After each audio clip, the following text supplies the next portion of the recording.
Chers amis, nous reprenons le cours de notre entretien et vous vous rappelez que nous sommes encore et toujours au 5e sceau. Et nous avons vu la dernière fois ces âmes sous l'autel, âmes des martyrs, mais également âmes de tous ceux qui veulent suivre Jésus et qui ont suivi Jésus. Mais ils sont sous l'autel, c'est-à-dire qu'ils sont décédés. Alors, nous allons voir maintenant ce qui leur arrive. Et je vous invite à relire le verset 10 du chapitre 6 d'Apocalypse. Ils crièrent d'une voix forte en disant « Jusque à quand, Maître saint et véritable, tardes-tu à juger et à tirer vengeance de notre sang sur les habitants de la terre ?» Voilà une bien curieuse attitude. Parce qu'enfin, si ce sont des chrétiens, des hommes et des femmes qui sont imprégnés de l'amour de Jésus, les voilà qui crient vengeance. C'est assez curieux. Alors, peut-être nous faut-il un petit peu décoder cette métaphore du cri de la même manière que nous avons décodé un petit peu cette métaphore du sommeil des âmes. Et nous allons trouver des textes jusque dans la Genèse ou jusque dans le Nouveau Testament qui vont nous expliquer que, en réalité, ces âmes qui crient, eh bien, c'est peut-être autre chose qui crie. Alors, regardons au chapitre 4 de la Genèse ce qui se passe. Genèse, chapitre 4. Nous nous trouvons au moment où Caïn vient de tuer Abel. Et Dieu l'interpelle. Et Dieu l'interpelle en ces termes au chapitre 4 et au verset 9.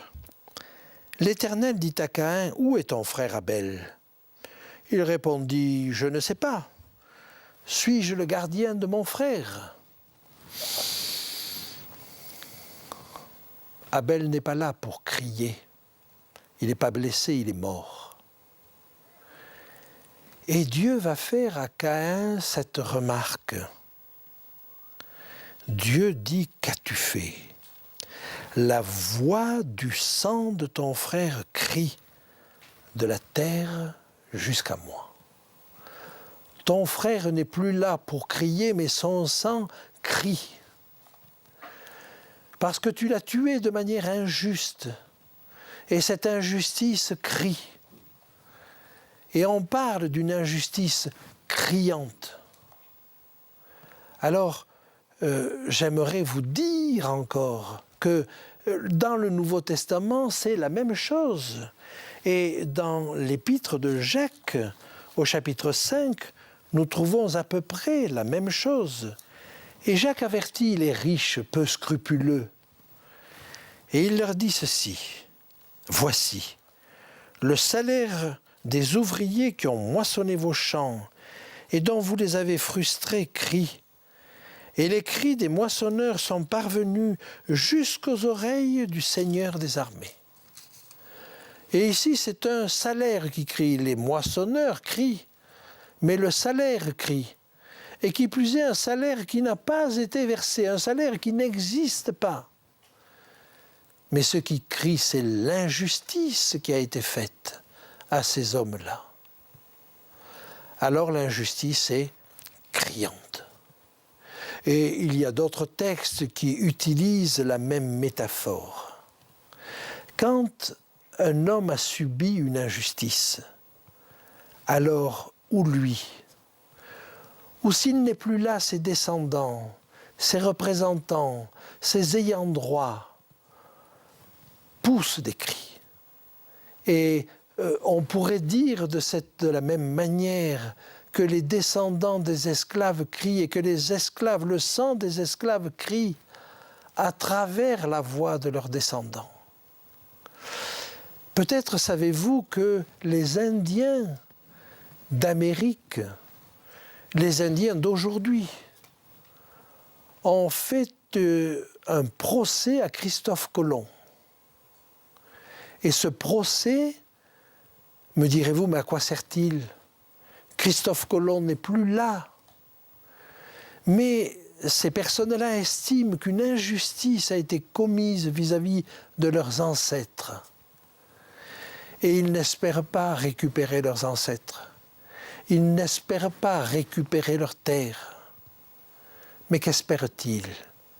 Ils espèrent que justice soit dite. Et vous savez, quand vous avez été malmené, vous aimez qu'on reconnaisse ce qui a été fait, même si ça n'est plus rattrapable, même si les protagonistes ne sont plus là. Alors, ces âmes crient. Et le texte nous dit qu'elles crient vengeance. Vous me direz, voilà une bien curieuse affaire. Et si on va un petit peu plus loin dans le texte, et je vous invite à lire Apocalypse 18, verset 24, vous allez voir que Dieu répond à cette attente. Apocalypse 18, verset 24. La lumière de la lampe ne brillera plus chez toi, Dieu parle à Babylone. Et la voix de l'époux et de l'épouse ne sera plus entendue chez toi, parce que tes marchands étaient les grands de la terre, parce que toutes les nations ont été séduites par tes enchantements, et parce qu'on a trouvé chez elles le sang des prophètes et des saints, et de tous ceux qui ont été égorgés sur la terre. Et donc, voyez, à ce moment-là, Babylone, qui avait caché tous ses crimes, les voit ressurgir. Et quand elle tombe, alors les langues se délient. Quand un système oppresseur tombe, alors toutes les langues se délient. Et on apprend des choses que le dictateur essayait de cacher. Mais regardons juste un petit peu plus loin, au chapitre 19 et au verset 2, ce qui est dit. Parce que ses jugements sont véritables et justes, car il a jugé la grande prostituée qui corrompait la terre par son impudicité, et il a vengé le sang de ses serviteurs en le redemandant de sa main. Le terme qui est traduit ici par venger est le terme grec ekdikeo. Et si on voulait le traduire plus exactement, il faudrait dire non pas tirer vengeance, mais tirer justice. Et c'est ce que demandent ces âmes. Tirer justice. Que justice soit dite, que l'on reconnaisse ce qui s'est passé. Eh bien, il faut être sûr, et c'est l'un des aspects de ce jugement, que tout ce qui a été commis dans le secret sera dévoilé au grand jour. La justice sera dite. Et alors même que ces âmes crient justice, réclament justice plus que vengeance, alors que ces âmes réclament justice, il va leur être donné une robe blanche. Lisons ensemble, si vous voulez bien, toujours dans Apocalypse 6, ce qui nous est dit à cet égard au verset 11. Une robe blanche fut donnée à chacun d'eux, Et il leur fut dit de se tenir en repos quelque temps encore, jusqu'à ce que fût complet le nombre de leurs compagnons de service et de leurs frères, qui devaient être mis à mort comme eux. Qu'est-ce que cette robe blanche? Nous en avons une définition, et nous en avons déjà parlé avec le cheval blanc. Mais nous en avons une définition dans le chapitre 19, que je vous invite à lire avec moi, et au verset 8. Chapitre 19, verset 8. Il est dit ici, il lui a été donné, alors il s'agit de l'épouse de l'agneau, il lui a été donné de se revêtir d'un fin lin éclatant, pur, car le fin lin, ce sont les œuvres justes des saints. Le mot grec qui est traduit par œuvre juste, c'est dikaiomata. C'est un pluriel et au singulier, c'est dikaioma. Alors dikaioma, c'est la justice. Donc on pourrait dire que ce vêtement blanc, c'est la justice des saints. Mais ce mot a un double sens. C'est la justice appliquée, mais si elle est appliquée dans les tribunaux, alors c'est une décision de justice, c'est une sentence. Ça peut être une condamnation, ça peut être un acquittement, mais c'est une sentence. Et quand cette justice s'applique dans la vie du croyant, alors c'est une justice vécue. Et voilà pourquoi le traducteur, à juste titre, traduit ici les œuvres justes des saints, parce que c'est une vie de justice. Mais en l'occurrence, dans le cas qui nous intéresse, ces personnes sont décédées. Est-ce qu'on peut imaginer qu'elles vont encore accomplir des actes de justice, vivre une vie juste? Non, elles ont vécu leur vie. Mais elles ont vécu leur vie en accord avec Dieu. Et alors, cette robe blanche qui leur est donnée, c'est une décision de justice.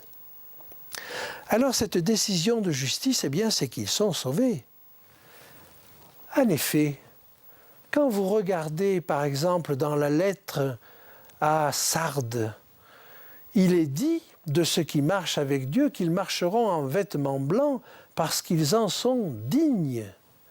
Donc si vous voulez, le vêtement blanc, c'est le vêtement de ceux qui sont sauvés. Mais j'aimerais entrer un petit peu plus profond dans la définition de ce qu'est ce vêtement. Parfois, on comprend ce vêtement comme étant une couverture pour couvrir toutes nos imperfections et nos péchés. C'est-à-dire que nous serions noirs ou sales à l'intérieur, et puis qu'on revêt cette robe de justice, et nous sommes ainsi déclarés, sans l'être, mais déclarés justes. Or, tel n'est pas le sens que donne l'apôtre Paul. Je vous invite à lire 2 ou 3 textes. Regardez. Colossiens chapitre 3, versets 12 à 14. « Ainsi donc, comme des élus de Dieu, saints et bien-aimés, revêtez-vous d'entrailles de miséricorde, de bonté, d'humilité, de douceur, de patience. Revêtez-vous d'entrailles de miséricorde. » Vous entendez bien avec ce mot « entrailles » qu'il s'agit d'une transformation intérieure et non pas d'un revêtement extérieur. Et Jésus l'a dit en clair, ce n'est pas la peine de nettoyer l'extérieur de la coupe, c'est l'intérieur de la coupe qui mérite d'être nettoyé. Dans l'Épître aux Romains, l'apôtre Paul nous le dit d'une autre manière. Romains chapitre 13. « Mais revêtez-vous du Seigneur Jésus-Christ, et n'ayez point soin de la chair pour en satisfaire les convoitises. » Que peut vouloir dire revêtez-vous de Jésus-Christ. Il s'agit de se revêtir des sentiments qui étaient en Jésus-Christ, du caractère qui était celui de Jésus, de la pratique de celle de Jésus, de la douceur de Jésus, de l'humilité de Jésus. Voilà tout ce dont il faut se revêtir. Et quand j'énumère ces différentes choses, vous réalisez qu'il s'agit en réalité d'une démarche intérieure. L'apôtre Pierre va nous dire la même chose. Dans la première épître de Pierre, au chapitre 5 et au verset 5, nous lisons ceci.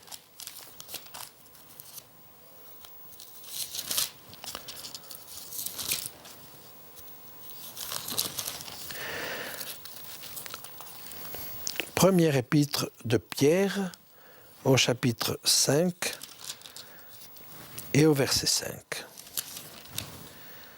De même, vous qui êtes jeunes, soyez soumis aux anciens, et tous, dans vos rapports mutuels, revêtez-vous d'humilité, car Dieu résiste aux orgueilleux, mais il fait grâce aux humbles. Revêtez-vous d'humilité. Voyez-vous, il ne s'agit pas de donner l'apparence de l'humilité. Ça n'est pas un revêtement extérieur, mais d'acquérir cette humilité à l'intérieur. Tel est le vêtement qui est donné. Alors, ce vêtement, cette vie, eh bien, où on l'a eu, peut-être de manière plus ou moins complète, mais avec cette démarche, et une fois que la mort est passée par là, mais que notre nom vient en jugement, alors une robe blanche nous est donnée.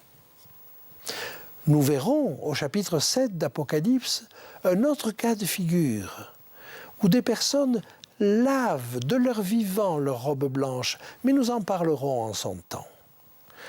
Les personnes que nous voyons ici reçoivent une robe blanche, et c'est une décision de justice. Qu'en font-ils ? Que se passe-t-il ? Maintenant qu'ils sont agréés de Dieu, vont-ils monter au ciel ? Vont-ils s'élever jusqu'à Dieu ? Eh bien non, le texte ne nous dit pas du tout cela. Et je vous invite à relire le verset 11 du chapitre 6. Une robe blanche fut donnée à chacun d'eux, et il leur fut dit de se tenir en repos quelque temps encore, jusqu'à ce que fût complet le nombre de leurs compagnons de service et de leurs frères qui devaient être mis à mort comme eux. Ils ont reçu cette robe blanche, ils ne montent pas au ciel, il leur est demandé de rester en repos. S'il leur est demandé de rester en repos, c'est qu'ils étaient en repos. Ils étaient donc en repos, ils sont jugés dignes du royaume des cieux, et il leur est demandé de continuer à être en repos. Est-il un texte plus précis que celui-là pour nous dire ce que deviennent les morts? L'espérance du vivant, c'est la résurrection. Alors ça a un effet extrêmement intéressant quand même. Quand on dort, on ne voit pas passer le temps. Et une personne qui meurt dans le Seigneur ne voit pas le temps passer. Et l'instant d'après, pour elle, dans son vécu, elle se réveille avec le spectacle extraordinaire du retour de Jésus, qui l'accueille. Donc pour elle, c'est comme si c'était immédiatement après sa mort. Mais voilà, Dieu a voulu que nous y arrivions tous ensemble. Il n'a pas voulu que nous nous dépassions les uns les autres et que nous mourions, que nous soyons vivants encore au retour de Christ. C'est tous ensemble que nous monterons vers le Seigneur. Et pour bien préciser qu'il s'agit de ce moment-là, il est dit jusqu'à ce que soit complet le nombre de leurs compagnons de service qui devaient être mis à mort comme eux. Des persécutés, des gens qui subissent des injustices, des martyrs. Il y en a eu, il y en a en ce moment, et on peut penser qu'il y en aura pratiquement jusqu'au bout. Il faut donc attendre le retour de Christ pour voir que tout ce peuple-là se lève. Alors, quelle que soit notre destinée, que nous pensions être vivants au moment du retour de Jésus ou que nous soyons déjà morts, peu importe, pour ceux qui ont suivi leur Maître dans la douceur, dans l'humilité, dans le respect, dans le service auprès de ceux qui les entourent, dans la joie du service. Pour cela, c'est la résurrection qui les attend. Et le temps qu'ils passent dans la tombe ne compte pas. Qui que nous soyons, c'est ce destin-là que Dieu veut pour nous.